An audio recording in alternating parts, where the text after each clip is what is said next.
Oi pessoal, mais um ano chegou e nós felizmente estamos aqui.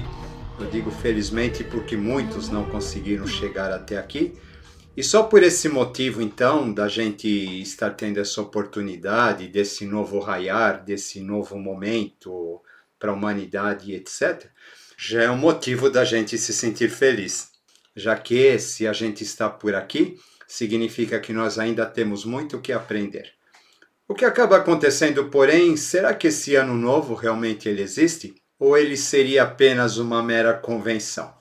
Porque a gente tem o ano novo astrológico, a gente tem o ano novo cristão, a gente tem o ano novo hebraico, a gente tem o ano novo budista, a gente tem o ano novo Rosa Cruz, o ano novo maçônico e etc. Mas então, realmente, o que significaria tudo isso? Já que é o que tudo parece, esses números, eles não passam de meras convenções, de acordo com as crenças ou os costumes de cada povo ou de cada grupo e coisas assim. Aí então a gente se pega com as previsões, as pessoas fazendo previsão a partir do mapa astrológico do ano novo e coisas do gênero, estabelecidos a partir do momento da virada. E eu acabo me perguntando muitas vezes a validade de tudo isso. Já que esse ano que a gente está começando, esse ano do nosso calendário gregoriano, como a gente já disse, não passa de uma mera convenção. Então, se eu faço um mapa todos os anos, às 0 horas do dia 1 de janeiro, etc., eu estou falando sempre do mesmo ascendente, estou falando sempre do mesmo grau do ascendente. E se a gente for pensar que o ascendente acaba sendo o nosso desafio, então a gente percebe que vai sendo uma coisa repetitiva, uma coisa que realmente acaba não nos levando para lugar algum, já que a vida acaba sendo muito mais do que uma mera repetição. Já que os desafios eles acabam sendo sempre os mesmos, ou seja, existe alguma coisa aí que não está batendo. Aí então, quando a gente da astrologia vai fazer as previsões, pelo menos no meu caso, a gente acaba sendo obrigado a apresentar alguma coisa para vocês em função das expectativas que todos apresentam. Mas é interessante a gente ver que essas previsões, essas expectativas, elas acontecem em função dos principais eventos que acontecerão no próximo ano e não especificamente em relação ao ano novo em si. E essa previsão em relação ao ano novo em si, ela só vai acontecer verdadeiramente na entrada do ano novo astrológico, por volta de 20 e 21 de março, quando realmente a gente poderia considerar sim ser esse o momento em que ocorre a verdadeira revolução solar planetária.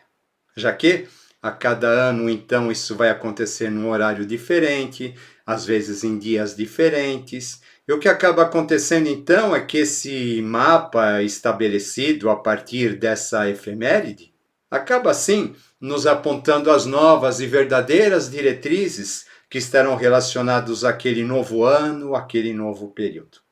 Mas apesar dessa questão do nosso ano novo civilizatório, eu diria assim, acontecer por uma mera estipulação humana, mesmo assim, né, a gente fica curioso perante o novo, já que o novo ele sempre acaba nos sendo um ponto de curiosidade. O que será do amanhã? A astrologia, principalmente, ela acabou sendo muito deturpada com o passar dos tempos.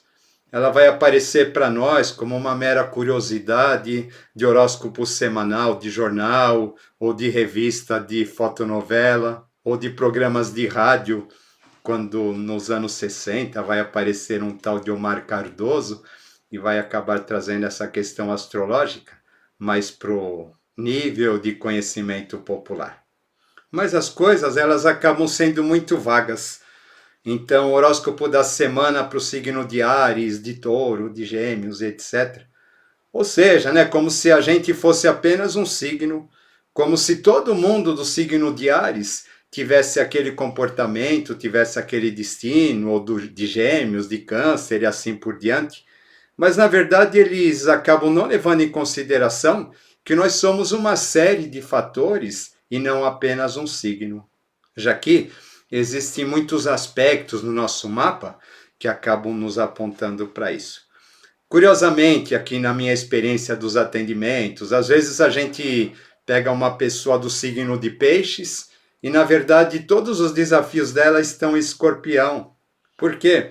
Porque existe uma série de fatores, digo novamente, que acabam apontando para isso. Por exemplo, um deles, onde está o regente do nosso signo? É interessante a gente perceber isso. A gente precisa entender o signo como sendo a nossa casa e o regente do signo como sendo cada um de nós.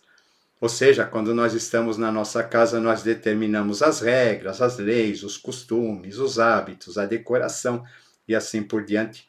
Porém, quando nós estamos na casa de uma outra pessoa, nós acabamos fatalmente presos às regras da casa da outra pessoa. E o que acontece com signos é exatamente isso. A gente tem os planetas, né, eles não ficam parados dentro de um signo, eles estão sempre nos seus movimentos em diferentes velocidades. Então, de repente, eu tenho um signo, mas o meu planeta regente ele pode estar em 12 posições diferentes, inclusive a do meu signo. Ou seja, em cada uma dessas posições seria como se ele estivesse numa casa de outra pessoa. E quando a gente está na casa de uma outra pessoa, a gente está sujeito às regras da casa dessa pessoa. Ou seja, com exceção do signo de Leão, todos os demais signos eles têm a capacidade de apresentar 12 tipos diferentes de pessoas. Além do planeta regente do signo, nós temos a questão da Lua, que tem um peso bastante grande dentro do nosso mapa, que também pode estar em 12 posições diferentes, sendo que a Lua vai acabar, por sua vez, estabelecendo toda a nossa dinâmica de alma. Aí nós temos então nosso signo ascendente, que representa o nosso desafio, a casa ou o signo onde está o regente do nosso ascendente, os signos onde estão os nodos lunares, que têm um peso bastante grande, conforme nós dissemos, sem contar a questão do Quirón e a questão dos planetas retrógrados. Como vocês podem ver, nós somos um conjunto de aspectos bastante ricos, bastante complexos e bastante interessantes. Então a gente não tem como pegar e dizer assim, para o signo tal vai acontecer isso ou vai acontecer aquilo, como se cada um de nós fôssemos apenas um determinado signo. Infelizmente, isso daí acaba sendo, no meu entender, um preconceito bastante corriqueiro, principalmente devido às questões astrológicas. Então a gente percebe pessoas até bastante gabaritadas e reconhecidas, dizendo coisas do tipo assim, esse ano Júpiter vai entrar no signo de Gêmeos, então todo mundo que é do signo de Gêmeos vai ganhar dinheiro, vai ser feliz, vai ter prosperidade, como se a questão evolutiva ela se baseasse apenas em ganhar dinheiro. Mas é interessante a gente pensar também que existem preconceitos em relação aos planetas. A gente vai dizer que Júpiter é sempre o benéfico, Marte é sempre o briguento, Saturno é sempre o obstaculizante e assim por diante. Quando, na verdade, o que acaba acontecendo é que esses planetas, sim, eles têm as capacidades magnéticas deles, né? O Marte ele vai nos convocar a ação, o Saturno vai nos trazer responsabilidade, vai nos obrigar a mais seriedade e determinação. E o Júpiter, ele vai sim expandir todo lugar por onde ele passa. Só que, como eu já disse aqui em vídeos anteriores, o Júpiter é uma espécie de lente de aumento. Então, dependendo da casa onde ele está, isso a gente fazendo uma avaliação de acordo com o nosso mapa natal, ele vai trazer à baila ou ele vai ampliar tudo aquilo que está lá. Ou seja, se eu tenho no mapa natal uma casa geminiana, por exemplo, bastante complicada, no momento em que Júpiter passar por lá, ele vai trazer tudo isso à tona, ele vai colocar uma lente de aumento. A ação benéfica dele é que através disso ele vai me propiciar a capacidade de ver aquilo de uma outra maneira e de transformar. Mas realmente, se eu não quiser mexer com aquilo, se eu não estiver preparado para aquilo, talvez seja um momento bastante difícil. Então eu não posso dizer assim que é um planeta passar naquele ponto, que na verdade ele estaria trazendo riqueza, ele estaria trazendo abundância e coisas desse tipo. O que acaba acontecendo então dentro disso, né, principalmente nas questões ligadas à astrologia, acaba havendo assim uma grande temeridade, porque no meu entender, essas pessoas inadvertidamente, elas acabam, ao fazer essas previsões baseadas desse modo, contribuindo com que as pessoas alimentem ainda mais os seus preconceitos em relação a essas questões planetárias. Eu não posso dizer assim, você tem sorte, vai de cabeça, que esse ano é o seu ano, ou tal setor vai ser prejudicado e coisas do tipo, baseado apenas numa posição planetária, ou baseado apenas no fato de você ser desse ou daquele signo. Já que esse movimento planetário vai ser algo que vai modificar ou vai variar de pessoa para pessoa, dentro dos parâmetros que a gente estabeleceu, que a gente já citou, associados ao mapa astral de cada um. A gente precisa entender que a previsão astrológica ela é como uma previsão do tempo. Eu posso dizer assim, existe previsão de chuvas, existe previsão de vendaval, existe previsão de terremoto, mas eu não posso prever como será essa chuva, como será esse vendaval, como será esse terremoto e as consequências que isso acaba trazendo para cada um e o modo como isso vai afetar cada pessoa. Porque esses acabam sendo fatores externos que vão acabar ativando os processos individuais de cada um, de acordo com seu processo evolutivo e de acordo com seu estado de consciência. O máximo que eu posso fazer então é se existe uma previsão de chuva, então recomendo levar capa de chuva ou levar guarda-chuva, galocha, coisas do tipo. Ou se existir vento, pense no lugar para se abrigar, porém nada mais além disso. Caso contrário, a gente imagina então que existe um movimento mecânico dos planetas, que eles vão nos jogando a determinadas situações previsíveis. O que acaba acontecendo, se a gente acaba se prendendo a isso, a gente poderia dizer que o futuro ele é completamente previsível dentro dessa matemática dos astros, o que significaria então que a evolução ela não tem sentido algum, já que ela seria alguma coisa que deve seguir uma regra mecânica apenas, associada, como eu já disse, aos movimentos planetários e celestes. Dentro disso, então, a gente precisa ter muito cuidado quando a gente vai fazer previsões astrológicas, porque existem níveis diferentes de percepção, níveis diferentes de sensibilidade, níveis diferentes de reação das pessoas em relação àqueles obstáculos previstos.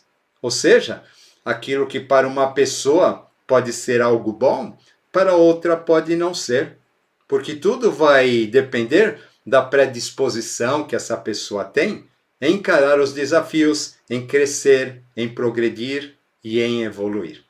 A gente precisa entender que as previsões, de modo algum, elas devem interferir no livre-arbítrio das pessoas. Porque a gente pode, dessa maneira, sem perceber, estar influenciando no destino de cada um. A gente pode ser tanto um facilitador quanto um obstaculizante. Só que, porém, a decisão depende das pessoas e não da gente que está fazendo a leitura de um mapa astral ou de um determinado oráculo, já que as funções dos oráculos não é determinar faça isso, faça aquilo, agora é um momento bom, etc., mas sim trazer à pessoa uma visão mais ampla da questão a qual ela está questionando, a qual ela está trazendo no momento em que faz uma consulta. Eu costumo dizer que uma leitura é como, por exemplo, um jogo de xadrez. Quando a gente está no tabuleiro e a gente é uma das peças, a gente então tem uma determinada visão, porém quando a gente está olhando o tabuleiro sobre o prisma ou ponto de vista do jogador, aí a gente acaba tendo outra. E o oráculo, então, seria esse ponto de vista do jogador que faz a gente ver as questões com muito mais amplitude, mas ela não nos vai pegar e determinar a que façamos isso ou a que façamos aquilo. A decisão depende de cada um de nós, de acordo com o nosso coração, de acordo com a nossa percepção, de acordo com o nosso estado de consciência. A gente precisa ter muito cuidado, porque a astrologia ela é muito matemática, ela é muito previsível dentro desses aspectos, mas a gente precisa entender que o mapa astral ele é apenas uma mandala, ele é apenas um caminho, ele é apenas um ponto onde o leitor se debruça e mergulha para adentrar no mundo intuitivo, no mundo perceptivo, no mundo sensorial, que não tem nada a ver com as questões matemáticas que acabaram elaborando esses mapas. Ou seja, no meu entender, essas leituras, elas acabam sendo tipo 80, 90% intuição, sendo que o restante não passa de uma mera ferramenta, não passa de um mero ponto de apoio.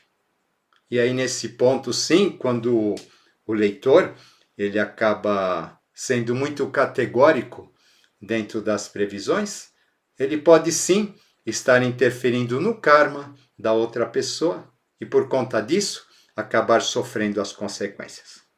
Muito cuidado então com as previsões, com os falsos gurus e coisas desse tipo, baseados apenas você é do signo tal ou você tem um número tal e etc. Porque na verdade essas leituras elas são, no meu entender, elas são muito tendenciosas e também bastante preconceituosas. Agora, o que a gente pode entender, sim, a gente vai lá, a gente levanta o nosso mapa num programa de computador e a gente vai ver a casa que coincide com aquele signo que o determinado planeta vai entrar. E aí, então, sim, a gente vai entender que naquele setor provavelmente haverão movimentos interessantes para nós, haverão desafios ou haverão obstáculos, para que a gente, de uma certa maneira, esteja precavido em relação a eles, assim como aquela pessoa que vai levar a capa quando existe previsão de chuva, vai levar o guarda-chuva ou vai levar o casaco quando existe previsão de frio. E aí então, nesse momento sim, as previsões elas terão cumprido aquilo que elas se propõem, que é nos preparar para o acontecimento de algo que nós não sabemos qual será o modo como esse algo vai acontecer, quais os desafios que ele nos trará, mas que acaba de uma certa maneira, desse modo, nos tornando receptivos a essa experiência e nos tornando capazes de identificá-la no momento em que ela acontece e desse modo obtermos o melhor aproveitamento, o melhor aprendizado e o melhor crescimento quando ela acontece. As previsões de tarô, de runas e etc., elas já vão trazer um outro tipo de abordagem, já que elas vão atuar mais dentro do nosso campo sensível, ou dentro do nosso campo intuitivo, dentro da nossa percepção, dentro do inconsciente coletivo e coisas assim, mas também não podem ser levadas ao pé da letra, já que cada símbolo, cada arcano, ele traz níveis diferentes de percepção e de consciência, que vai atuar diferentemente em cada um de acordo com seu estado evolutivo. Assim sendo, esse determinismo vai ser bom, vai ser ruim, vai ser próspero, vai ser nefasto e coisas desse tipo, é algo que no meu entender não existe. Mas as pessoas muitas vezes acabam fazendo isso por conta dessa popularização que houve desses conhecimentos, mas que acaba não trazendo a profundidade que eles verdadeiramente são capazes de nos apontar, ou a visão séria que eles realmente merecem. Quando existe uma previsão de algo, tanto eu posso dizer assim, olha, leve a capa, leve o guarda-chuva, leve a blusa e coisas desse tipo, porque vai chover, porque vai ventar, porque vai esfriar, como também eu preciso sempre deixar à disposição da pessoa a possibilidade de que ela pode jogar tudo isso por alto desde que ela queira, enfrentar o frio, enfrentar a chuva, enfrentar a tempestade e no final de tudo ainda aprender a se divertir brincando na enxurrada. Cuidado com os determinismos, porque a divindade é sempre o inesperado. E é apenas através do inesperado que nós crescemos e evoluímos. Fica aqui então mais um tema para a gente pensar. Espero que vocês tenham gostado. Vamos que vamos, mente livre, coração leve e até a próxima.